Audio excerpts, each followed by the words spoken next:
Hey there and welcome. In this video I'm going to break down different elements of your funnels that you can use within your fan pages, within your applications, when you're leading people off-site to URLs, within your Facebook campaigns, and kind of everything in between. So let's go ahead and get started. We'll start here with step one.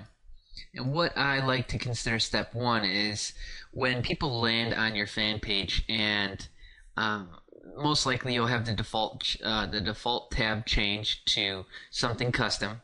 So that very first step that you're going to ask them to do is going to be, these are the best options. You either get a forced like or a fan gate out of them, okay? You have them connect to an application or connect with Facebook, okay? You have them opt in, or you just have unlocked content that you want to share with them. A combination of multiple areas here or multiple bullet points would be best.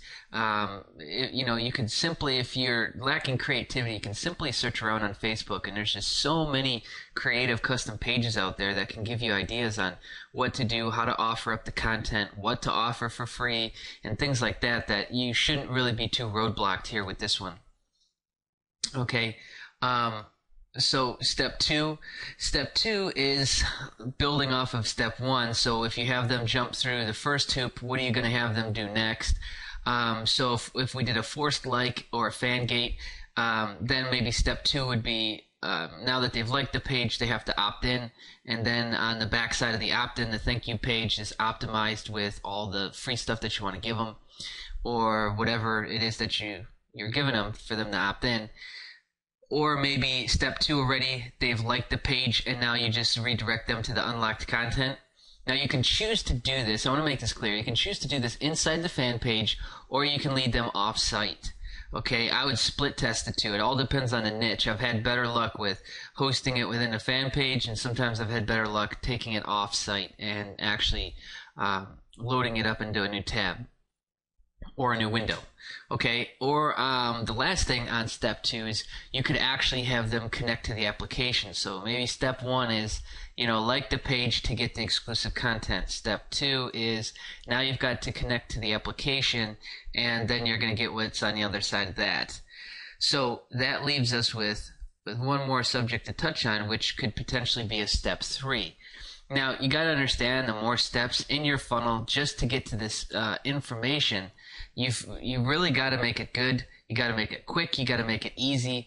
It's all got to flow. You know what I mean? Like, it's got to look like the step two is a direct descent from step one, and step three is a direct descent from step two.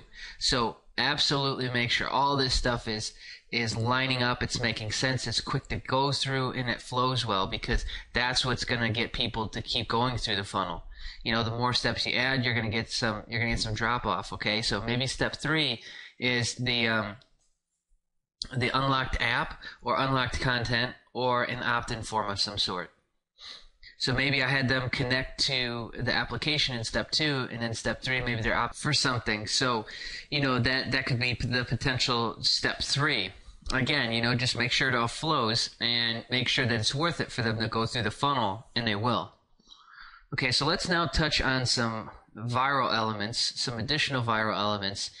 And I think this should be sprinkled all throughout your funnel if you can. You can't necessarily get away with, forcing each step to be, okay, well, now send it to your friends. Well, now post it to your wall. But you can prompt pop-ups. You can have buttons that are optimized. You can do, suggestive things like that are going to help push more people or persuade them to taking advantage of these viral sharing options and spreading your content out there, which is going to help fuel the entire thing and keep it growing. So, I put here, have like/send buttons in the framework. Whatever you're doing with your application and your funnel is, there's going to be some sort of framework there. I would suggest to try and have the like and send button across all the pages that you have in your funnel.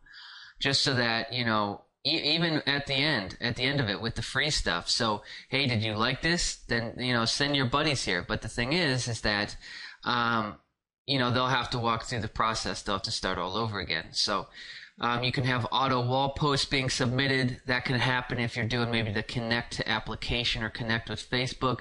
Maybe as soon as they're connecting, they're getting a wall post hit or something like that, or 1 in 5 are getting a wall post hit, or you're doing something along those lines.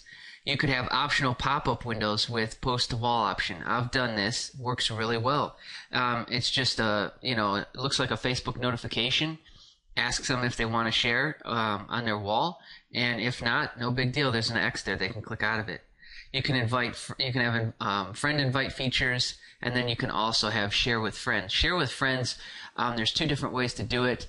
I would suggest to do the one to have it coded to where you're allowing them to select their friends to actually make a wall post on their friend's wall.